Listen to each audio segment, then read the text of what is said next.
Hey everyone, I'm Jim with Jim, and my wiring jobs with my Jeep just got so much easier because I've got solder sticks. Strip your wire like regular. You take one of these little guys and you put the wires in there, and then you just heat it, and it shrinks it and melts it and solders it together. Here, watch. Put each side into the solder stick, halfway.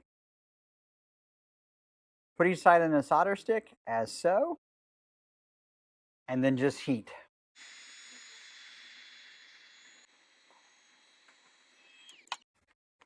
And once cooled, you have a great tight connection.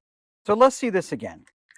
Go ahead and this time we're splicing 2 wires in to 1 wire and heat it up. As you can see, that solder spreads down in there. And nice, solid, tight, conductive connection. Solder sticks are the way to go.